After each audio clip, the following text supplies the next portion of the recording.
І ще трохи містики і наукових фактів додамо зараз. Що відбувається з нами, коли голова торкається подушки, а очі заплющуються? Науковці вже десятиліття намагаються зазирнути у ті дивні картинки у наших головах, але поки що змогли докопатися лише до розгадки наших нічних жахів. Звідки вони приходять? І чому декому сняться так часто?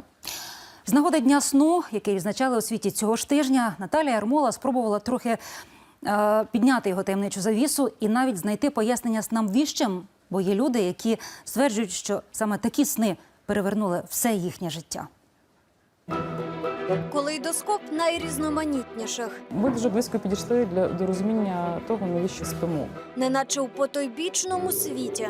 Там страшно, коли вони задихають. Страшних та доленосних. Эти сережки, они как бы в моей жизни стали судьбоносны. Снів, що принесуть вам удачу. Мені наснилися дерево, риба та чобіт, і я здійснила свою мрію. Як звичайний чобіт, дерево та сережки можуть перевернути життя догори дригом? І як сон може бути смертельним і водночас цілющим? Разом ми дізнаємося, які вони таємниці сну.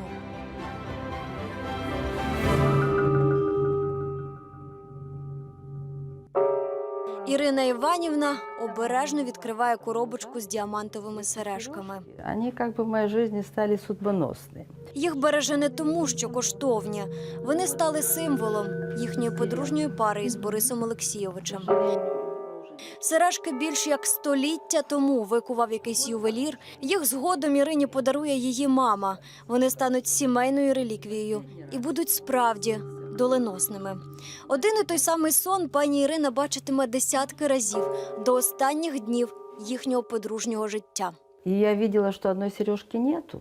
Я понимала, что мой муж обязательно уедет куда-то долго за границу или там работать. Її чоловік справді постійно їздив за кордон, був науковцем, фізиком. Это он во Франции. Востаннє таке наснилося 14 років тому, у суботу. От тільки сережку у вісні, як було раніше, пані Ірина більше не знайде. Я пришла на этот пляж, окунулась головой в воду. И когда я оказалась на берегу, я поняла, что сережки у меня нет. Она очевидно ушла в воду. И я совершенно четко понимала, что это не к добру. За 3 дні він помре, піде гуляти, як зазвичай, з собакою попід озером біля будинку.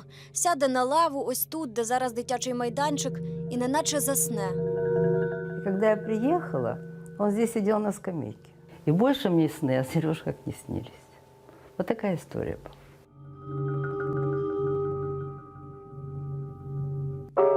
Містика і наука – паралельні світи, пояснюють мені вчені. За розгадки снів не беруться, їхні дослідження не для душі, для тіла.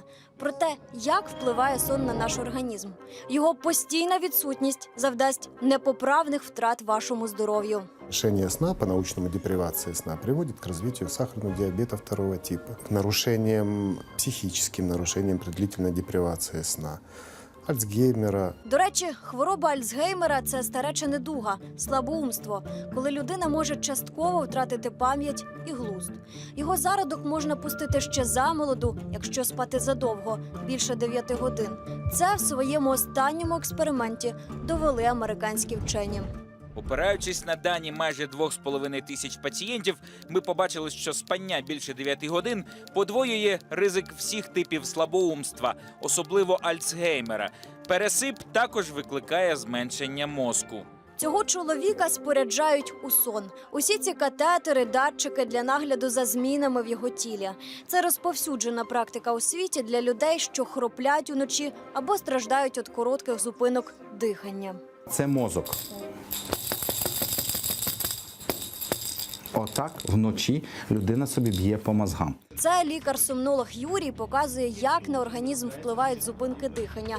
Від цього усі біди – інсульти, інфаркти,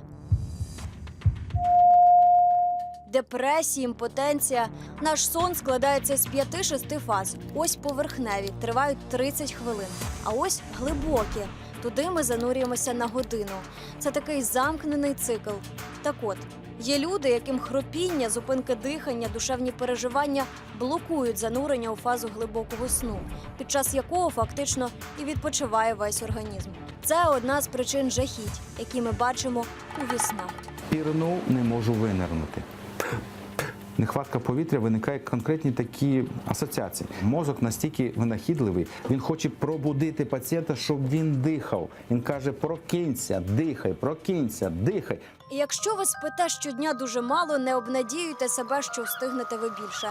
Від цього страждають ваш імунітет, пам'ять, зосередженість. Словом, уся мозкова активність зводиться на нівець. Приблизно ось так виглядає ваш мозок наприкінці робочого дня. Тут суцільний хаос із того, що ви бачили, чули, відчували. У перші години сну починається велике прибирання.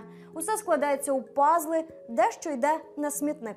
Але на ранок усе розкладається по поличках. Ви прокидаєтеся зі світлою головою. Під час сну відбувається от реально таке велике прибирання. Відбувається омивання нейрональних клітин спинномозковою рідиною, і вони стають знову готові до наступної активності. Так, це дуже пов'язані речі. Безусловно, что занятия сексом имеют прямое влияние на сам сон. И, как правило, это благотворное. Пестощі, ніжності допомагають заснути. Це конкретна порада лікарів тим, хто страждає від безсоння. Окрім того, що спатимете краще, зміцните свої подружні стосунки. Если вы с самого начала спали вдвоем, вам будет комфортно спать и потом вдвоем. И ваш сон вдвоем на постели всегда будет крепче, чем по одному. Ця кав'ярня в італійському містечку Катанія вже обросла легендами. Одного дня ця дівчина прокинулася багатійкою. Батьки були шоковані спершу, перепитували: справді? Не можу повірити. Усе почалося із дивних знаків, які наснилися їй тієї ночі.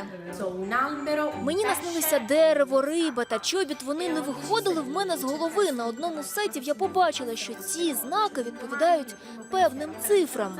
Вона записала їх на папері, а надвечір пішла до лотерейного бару, зробила ставку. І сталося чудо. Ці номери видалися щасливими для мене, і я зірвала такий куш в лотерею, виграла 50 тисяч євро. Тепер вона власниця цієї затишної кав'ярні. Її долю вирішив один сон, на який могла б і не звернути уваги. Усі ці наочні докази вкотре нагадують нам, до власного організму у віснах і наяву треба дослухатися. Сон – це джерело нових ідей, засторога од нещасть і, головне, міцне здоров'я. Лише здоровий відпочинок не менше 7 годин може навіщувати нам доленосні сни. Колись так пощастило відомому усім Менділеєву, який у вісні побачив таблицю хімічних елементів. А вже цієї ночі може пощастити вам. Наталія Ярмола, Катерина Нестеренко, Вадим Верба, Тимофій Кощій, Павло Бондаренко, Андрій Хлус та Володимир Остапенко. ТСН Тиждень 1+1.